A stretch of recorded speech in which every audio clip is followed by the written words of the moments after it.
Welcome to the Rise and Wander podcast, where we'll explore adventure, spirituality, and empowerment through the outdoors and beyond. Join me, Carla Amador, as we focus on topics around the mental, physical, spiritual, and emotional benefits derived through the outdoors. You'll also hear inspiring stories, get educated, and more. Let's get started.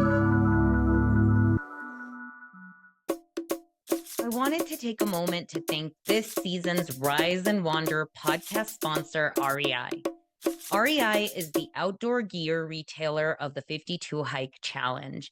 I've been a member since I started my 52 hikes in 2012, and they've helped outfit me for all things hiking and outdoors since then. Becoming a member has many perks like 10% back annually on eligible purchases, a satisfaction guarantee, which gives you up to a year to return any purchases you aren't satisfied with, free shipping in the US, and so much more. Please visit them at rei.com. Join me, Carla Amador, for my new offering and program, Rise, a fully supported transformation program in which you complete 52 hikes while going through the 12 steps I've developed for healing and transformation through the outdoors. Each month, we'll go through a different topic with guided weekly exercises, one-on-one coaching with me, and access to a supportive community. This program is for anyone going through a life transition, those looking for a change, and anyone looking for accountability and guidance in their outdoors journey. Learn more and sign up at 52hikechallenge.com. Welcome to Rise and Wander, episode 7. I have hopefully given you all the information you need to get ready to go on your journey to hike the Camino de Santiago. Today, we're going to be talking about, now you're on the trail, what to expect. I don't think I really knew what to expect when I went on this trip. I knew it was going to be something really cool. I had seen this movie. My mom wanted to do it. I'd heard a lot of people talk about it, but I really had no idea what I was getting myself into. My life is very busy, and so I tend to just stay focused on the present moment and do what's in front of me. And so I didn't really spend too much time like looking up information or like videos and such. Of course, I did my research. I know my mom said she had gone online and she had watched some like little mini documentaries people had set up. So once I was on the train going to Portugal, I remember I was like, oh, let me look at my friend Drew's blog. He runs a blog called Trail to Peak, and he actually has done the Camino, I believe, 3 times now. And he had done the Portuguese route with his family. So I started really looking at it, and it seemed really cool. Again, like you're on this trip, you're meeting all these pilgrims, etc. I actually used his guide closer to the trip. And of course, experiencing it for yourself is a whole different experience. And that's what we're going to talk about today. I actually, when my first day in, after my mom and I had got on the trail or the Camino, we finally got to our first hotel that night. And it was such a great place that we stayed at. I really loved it. And I remember sitting there and having dinner, one of the pilgrim meals, and I got seated next to this wonderful couple, James and Amiko. And this was their second time on the Camino. And I asked, like, why do this? And James said to me, you'll figure that out in a couple days. And I'll never forget that because it was so true. A couple days later, I did figure out why people walk the Camino, and I will share that with you. Yeah, our first day was not without little mishaps. I had tracks on the Buen Camino app, but then I also had an All Trails track, and I was also using my maps on my phone. And because I was just nervous and wanting to make sure that I was on the right track, I actually was following more of the map on my phone. And there was a point where I was like, man, we're on this road and it was like very busy. And I had seen some arrows pointing to go down a different way, but I was like a little bit unsure. Oh, I don't know if I should follow that. I think I want to follow my phone map. And so long story short, as I walked the Camino, I actually realized just follow the yellow arrows because they actually will take you off the highway and you'll go through smaller streets, etc. Or sometimes it takes you through like more of a trail. And so that was day one. We were on this really busy road. And of course, there are times you are going to be on roads with cars and you just have to be really aware. So, anyways, we made it finally that day to our stay. And it was just so nice having this pilgrim meal, getting to know other people's wives. And it was just a really great bonding experience with new people. We're all working towards something. So I think day one was like learning and also understanding. Like for me, I had my mom, right? And so we walk at very different paces. I had to just practice my patience that day and just recognizing like she doesn't walk as much as I do. And it was definitely a learning experience and it was really great. Of course, we were doing the Portuguese route. So they have these little custard like mini pies. And on one of the breaks, we stopped and had coffee and we grabbed one of those. And it was just nice to have that. And I believe the first day we did stop at a restaurant for a little snack. And believe it or not, I had my computer on me the whole time because I knew I had to work. That's a part of the perks of this work is yes, I can go do things like this, but also I have to work. So I actually carried my computer on the whole Camino and worked at different points, sometimes during breaks, depending on what needed to be done. So that was like day one and some learning lessons. So I would say, definitely, of course, have some way of tracking on your phone, but do not be afraid to follow those yellow arrows. They won't lead you astray.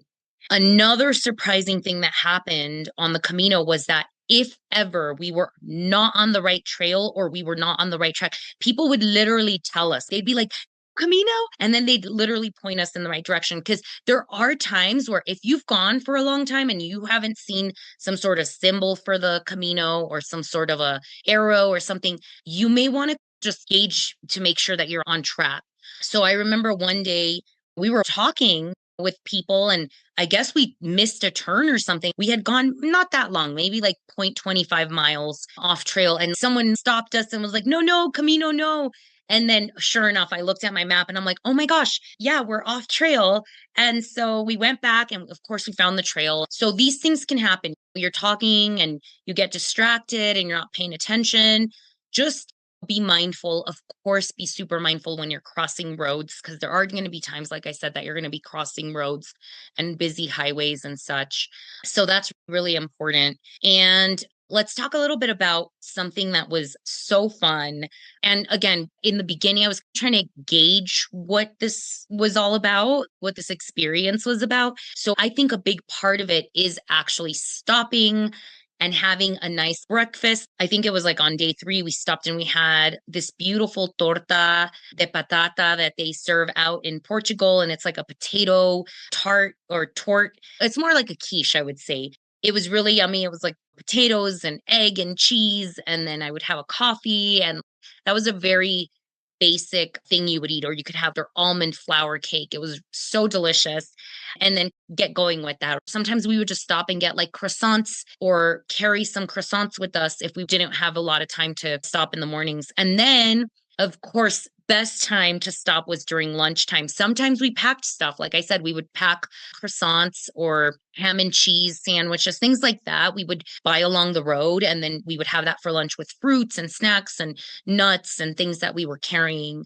But one of the perks and highlights was actually stopping at some local little shop and getting a snack or getting a meal. And I am really big on culture and food. And so, of course, I was always like, what is the local delicacy here? And so I remember one stop we had where we had this, they said they only have it there, but it's this bread with like bacon on it. And it was just interesting. So that was really fun. And then as you're stopping at all these cafes, that's where you're getting those stamps for your credentials for your passport. You're stopping there, you're taking a break, you're supporting a business, and then you're getting your little stamp on the way out. And then it's just nice. And there's tons of pilgrims. So you get to make friends and talk to people. And one of my favorite times was stopping and actually having the sopa de gallego, which is a traditional Galician soup, and it has beans in it and kale, and it was just so yummy. Definitely, as you're out there, don't be afraid to go out of your comfort zone. But I think one of the things that I didn't even do until like when we got to Spain was having a beer or having a glass of wine. I don't drink often. I do occasionally here and there. But my friends that we met in the beginning, James and Emiko, we saw them and then we were like, why don't we take a break? And they were like, yeah. They said, we'll treat you to a beer. It was so lovely of them. And that kind of made the adventure that much more fun. Obviously, it's okay if you don't drink. You can have a soda or whatnot. But it was just nice knowing I can have a glass of wine and relax and take a break. And I would stop and take my shoes off and put my sandals on and we'd converse and talk about what we've been learning, what we've been going through. It was just so nice. And then once you get to Spain, they serve your beverages with a tapas, and that was very surprising and also like very nice, right? So it was an extra treat, a snack, and people were just most of the cafe owners or the restaurant owners were so incredibly kind. They just love the culture of the Peregrino, of the pilgrim, and you just felt so welcome. And I encountered that so many times. I actually have a little list of places and I'll add that to the show notes. So I'll give you guys some tips on where we stopped. And I definitely want to talk a little bit about leave no trace. Okay, so I did notice that there was a lack of leave no trace awareness on the trail. And it made me really sad because it's a trail that has become extremely popular and busy. And we want to do our part to leave it better than we found it. Okay. What I mean by that is, please, as you're thinking about doing the Camino, take a bag for trash. And if you see trash, pick it up and take it with you as you go. Make sure you pack everything in, pack everything out. If you're going to go to the restroom, think about bringing a cooler cloth. Actually, we have a 52 hike challenge cooler cloth. I'll put it in the show notes. What is a cooler cloth? It's a reusable pee, basically wiper. Instead of using toilet paper and you go pee, you just wipe yourself with the cooler cloth. You snap it onto your backpack. It's made with antimicrobial materials. And then you just get back to your hotel. You wash it and you're good. You let it dry and you put it back on your bag. And like I said, I would stop sometimes and I just see toilet paper or tissues. And it just made me so sad because this is trash and it's just creating more trash. So please be mindful, think of some other ways. Or if you're going to use toilet paper or Kleenex, put it in like a Ziploc bag and throw it out every night. And it's just so important that we all do our part to take care of these trails. On that note, there were tons of shrines on the Camino, and people leave little things there. They leave offerings. Some people are hiking on behalf of healing. Some people are hiking for their loved ones. I don't have anything to say about the shrines because I think they're a part of the Camino, and some of them are so beautiful. I remember stopping at some shrines where they had like poems and quotes, and it adds to the charm, I think, but also obviously being mindful that every time we're adding things, it's just creating more and more stuff on the trails that we're leaving behind. And like I said, I don't have anything particular to say. I'm not for it or against it. I actually, like I said, found it charming, but just being mindful, like if it's not necessary, I would just say leave it as it is. Or maybe, I don't know, maybe you get to the shrines and you do a prayer or some sort of another type of offering. Those would just be some ideas or things to think about, but enjoy them. I think they make the Camino special and it makes you feel like you're a part of something really incredible and spiritual and powerful. I personally did not leave anything. I would just take photos of the shrines and enjoy them. Sometimes they were incredibly beautiful. There were like little paintings and pictures and things like that. Going back to leave no trace, take pictures, you leave it better than you found it.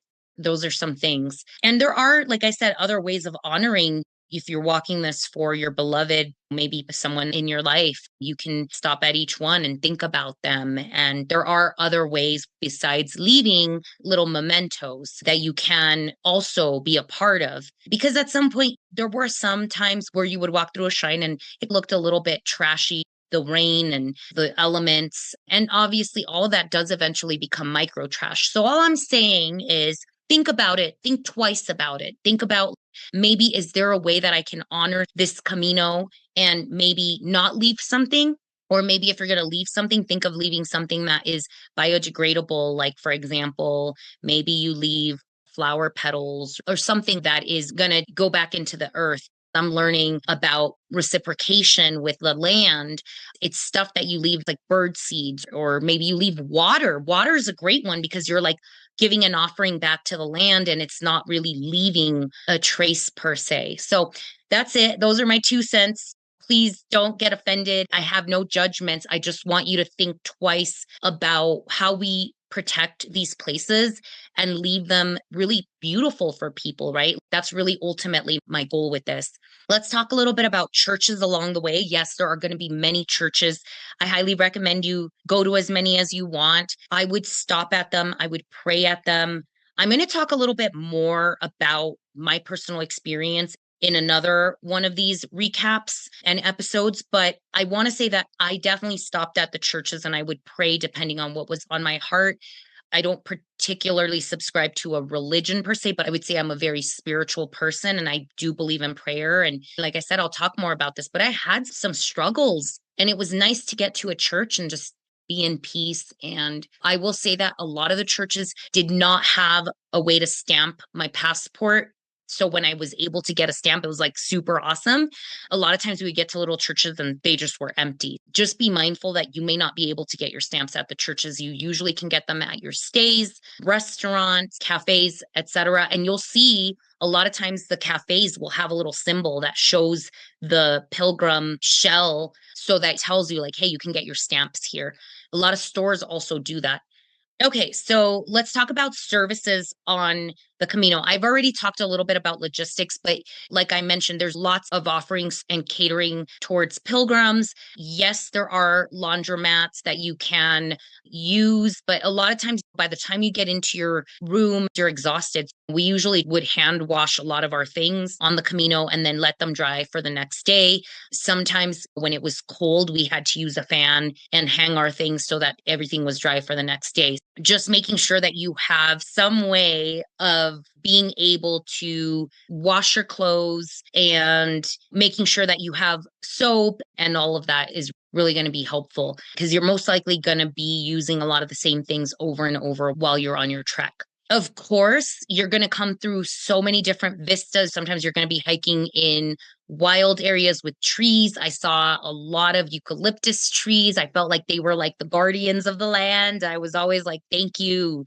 And medicinal trees. My mom was foraging at times and she would make us tea with eucalyptus and some of the things she was harvesting, which was really awesome to see that the Camino provides. And sometimes you're walking by little villages or towns that are really beautiful and historical. So make sure you also take some time to explore and take it all in because that's a part of the journey. So people on the Camino, like I said, people were very overall.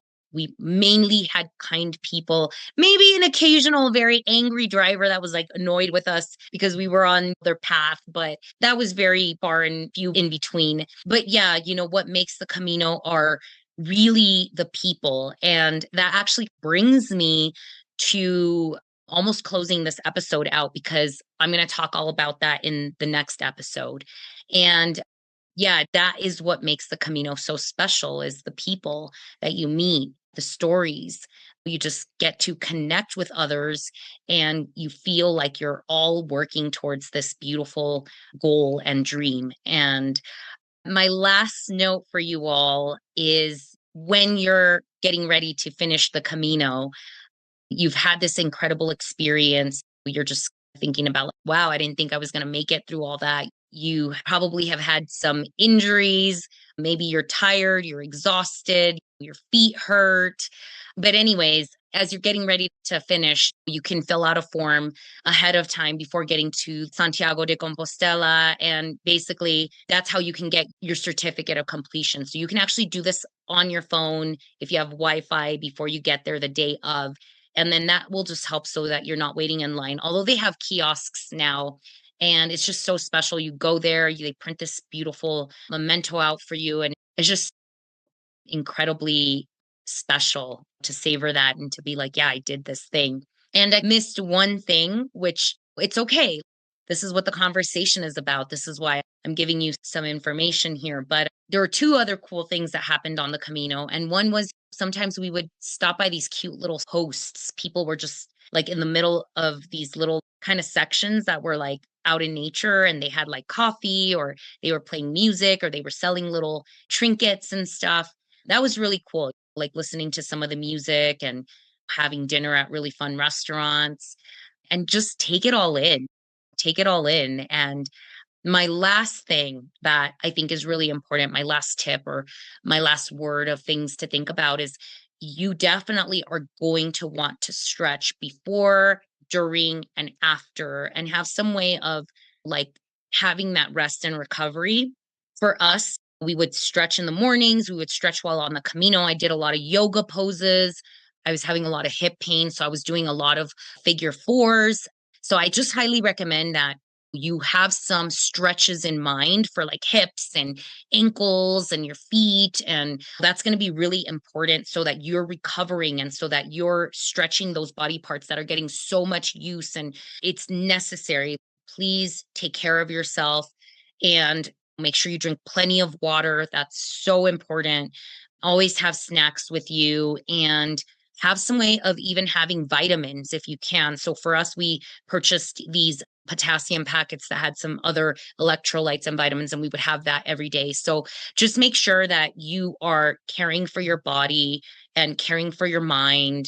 Give yourself some time to meditate while you're out there, to be in silence, and to be with this incredible experience that I hope is teaching you something so powerful and beautiful and giving you, you know, what you were looking for, what you were seeking when you went on such a beautiful, incredible journey, and that your heart is full and that you allow yourself to really release whatever might be coming up for you on the trails. Like I said, I'm going to talk a little bit more in personal depth as far as some things that came up for me in some of the last episodes that we have here for this series. But I will say that a big part of it for me was letting myself release on the trails, let things go on the trails, and being with my emotions. And it wasn't always easy. There were difficult days. There were days that I was just feeling things were coming up for me that were more internal. And I had a place where I could release that in a really healthy way. And we'll talk more about that. So I hope this episode was helpful and that you gained a lot from this. And I truly am so thankful to have you on this journey. And I'll see you in the next episode, and we'll talk soon.